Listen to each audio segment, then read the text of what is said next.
To Spill the Tea with Tina. And, I love that name, Spilling the Tea with Tina. If you weren't watching last week, or maybe it was a couple weeks ago, I talked about my daughter.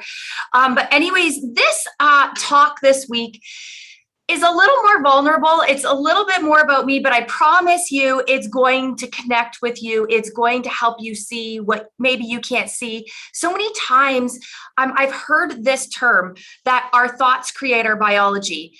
Now, I don't know if you've heard this term before, if you have, or, this phrase, but I started thinking about that. What does that mean? Our thoughts create our biology. The way that we think about things changes us at a DNA level. That is pretty extreme. When I first heard this, I was like, psh. Now I'm not an expert on this. I don't even know if it's like neural, blah, blah, blah, what I don't even know. But when I heard this, there was something that was triggered in me because I know that I had a lot of negative thoughts in my life. And I thought, if it's actually altering my biology, this means there's a lot of work that I need to do to shift my thoughts, to shift my biology. Now, one of the things that recently happened is I celebrated my 18-year anniversary with my husband. We've been together for 22 years. And when it's at that awkward stage where you're dating, but you haven't actually introduced your partner to your friends yet. So you have to make that step. So I remember taking that step. We're out to dinner with a group of friends. And you know what friends do? They try and embarrass you, tell old stories. Maybe your friends don't, but my friends thought it was funny. And I remember one of my friends saying, "Tina's the strongest person I know. She's the resident ice princess." And we all started laughing. But I started thinking about what she meant and how she saw me that way, because it's not what we know, it's what we don't know that we don't know, right? That's hiding from our view. This is something that I didn't really see, that people perceived me that way. I didn't perceive myself that way, but I really started thinking about it. And then I was at a personal development seminar. You guys hear me talk about Landmark all the time. This is, I don't get a teapot or anything for sharing it, but it just changed my life so much.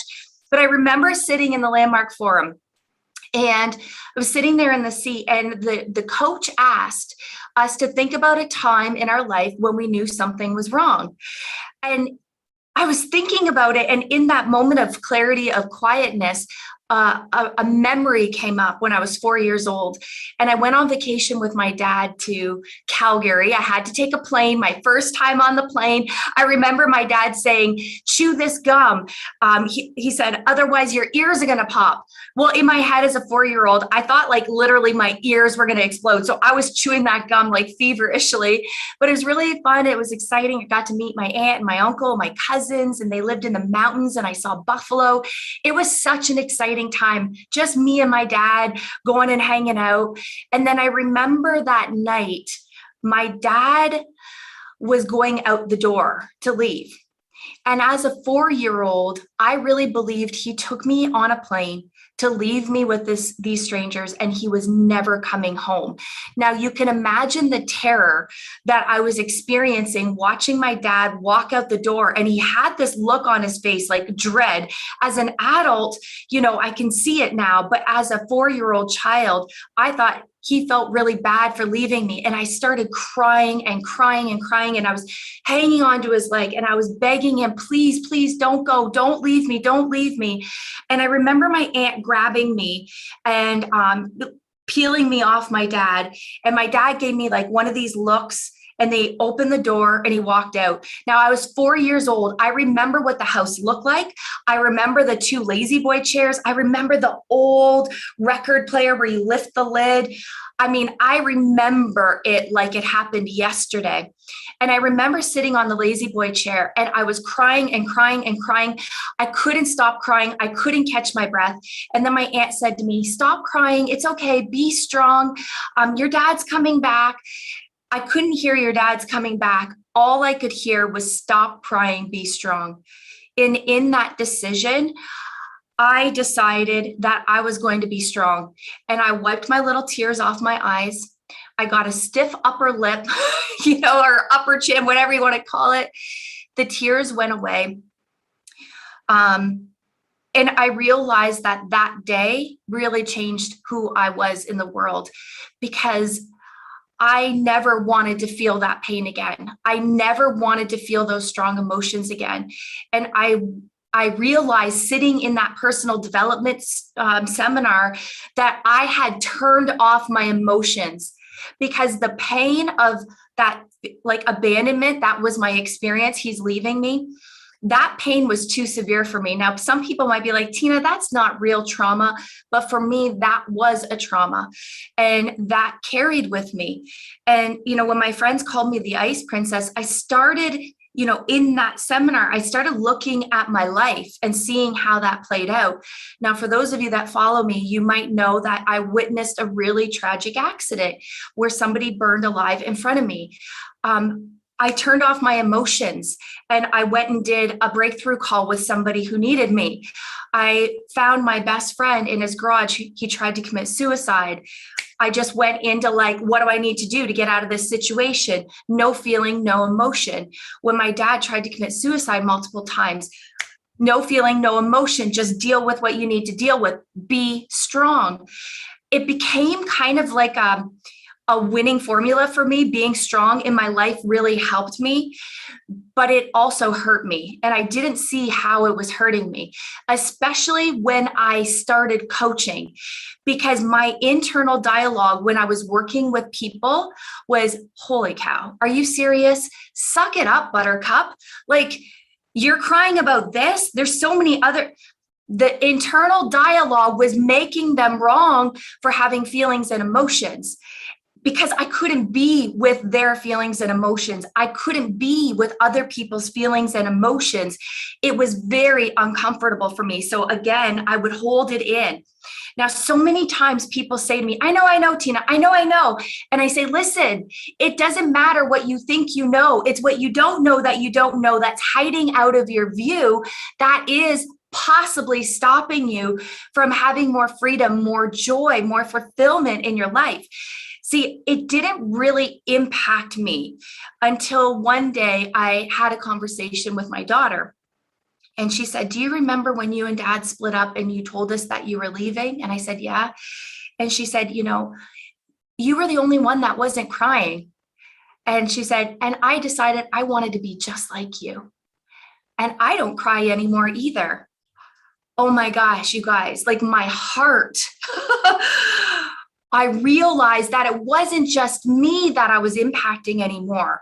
My kids, when they saw me crying, they were like, oh my gosh, what is wrong? They thought that me expressing emotion, there was something wrong. If mom is crying, there's something seriously wrong. And so over the years, I've really had to let go of the ice princess. Now I wear my heart on my sleeve. When emotions start flowing, I can be with them. And this is the other thing that I've learned. I can be with those emotions. I can be with the past, but it no longer impacts my life because I can see it. See, you can't unsee something once you see it. Once you see it, you can always see it when it's coming back. And this is why I believe at my core, personal development isn't, some people say, oh my gosh, I don't want to invest in myself. It's selfish. My kids have dance or hockey, or I could be spending this money on vacations. And, we're consumers. That's what we do. We buy things, but what we're doing sometimes when we're buying all of these things is it's an attempt to stuff emotions that we don't know. We're trying to feel happy. We're trying to feel alive, and we do these things. And I'm not saying there's anything wrong with that. But for me, I was escaping my life with those things. I was escaping my life, trying to stuff my emotions. But I heard Alexis, I don't know if you're watching this, but she said, this is a little vulgar, but I'm going to say it anyways. It's like when you have to take a giant crap, right? But instead of just going to the bathroom and letting it go, you just hang on to it, hang on to it, hang on to it. What would it be like if you hung on to your crap for years and years and years? You would be so constipated. You wouldn't even be able to walk straight. I kind of feel like personal development is like that. When you're hanging on to these feelings and emotions for so long, you have to find a way to release them. You don't have to. You can keep holding on to them.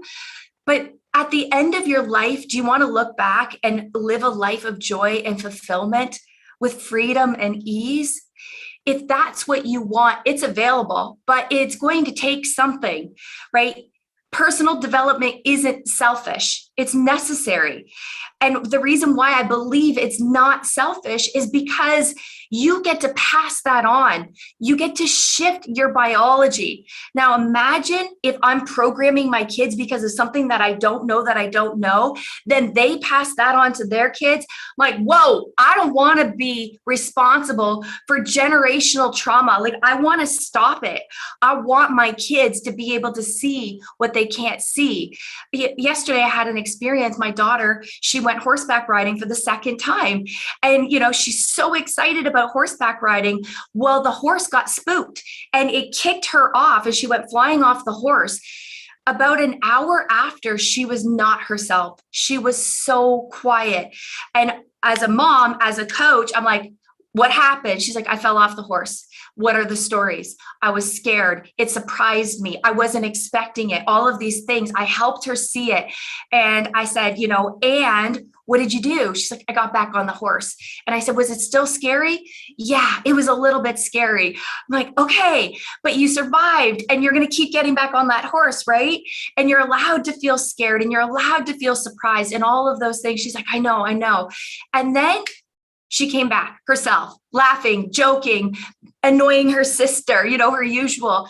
But imagine, right, if that was one of her stories that she hung on to, being afraid, figuratively, literally to get back on the horse, afraid to try things, afraid she's going to fall. That could potentially have been her story that she hung on to. That would shift her identity, shift her biology. Now, I don't know if you're getting anything for yourself, if you're hearing anything for yourself, but my intention really is to help you see, our brain loves information. We love getting golden nuggets of what it's going to take to grow a coaching business or what it's going to take to be a successful entrepreneur. And what I really, truly believe is this is what it takes. It takes a deeper awareness of what is getting in our way. But sometimes we're so afraid to look. And I don't think we're afraid to uncover something. I really do believe that we're afraid of our light. We're afraid of our essence because it's been protected by this layer, by this invisible force. The ice princess, could you imagine if I didn't have her around me when those things happened that I had to deal with? I don't know what it might have been like for me. I don't know if I would have been able to bounce back as quickly. See, I need her in my life, but I also need to be aware when she's holding me back. And I need to be aware of how to let that go and not have her drive in the driver's seat, and I really want you to see that too. If there are things that are working for you, but that there's areas of your life that it's clearly not working for you. Maybe you're hypervigilant, or maybe you're a real stickler, or maybe you're really controlling or extremely judgmental and you feel it and you project it outwards. Just be willing to look and see, where is this coming from? When did I create her? We don't always have to go back to the trauma, but sometimes when we do and when we can be with it and reprogram the way we see it. See, my dad, he just went to a concert with my uncle. He was young. My dad was 23 when I was 4 years old. Maybe 24, but he was out partying. I get that now. I see that he didn't do anything wrong.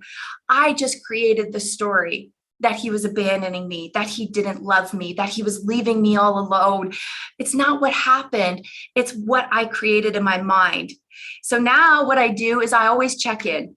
What happened? And what are the stories? Are the stories true, that I'm not good enough, that I'm not smart enough?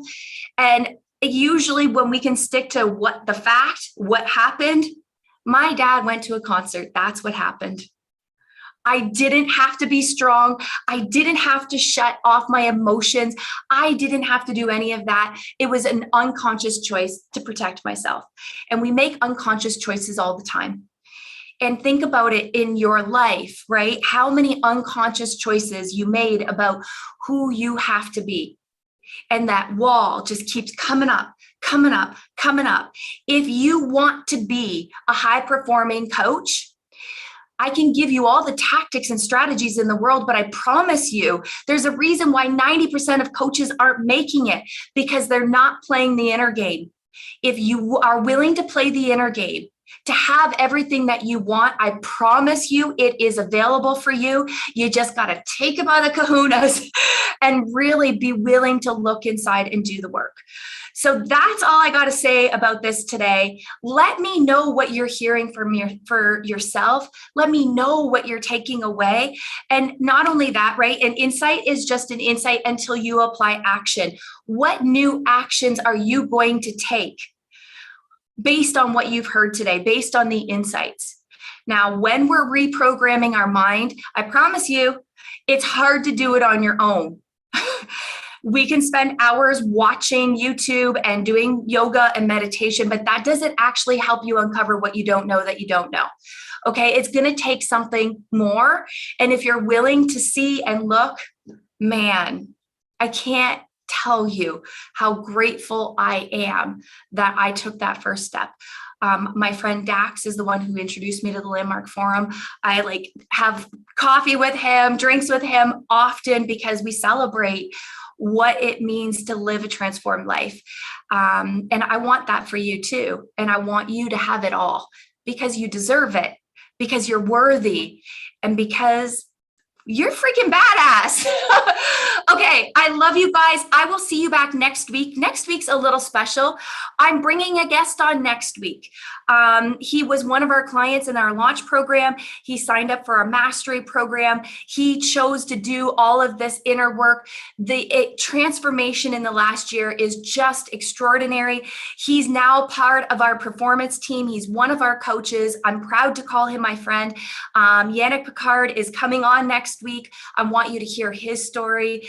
And I just want to say, have an amazing week. Go win your game, create a game, know what your game is.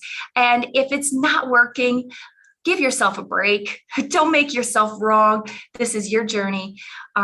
Play full out. And I love you guys. Okay. I'll talk to you later. Bye.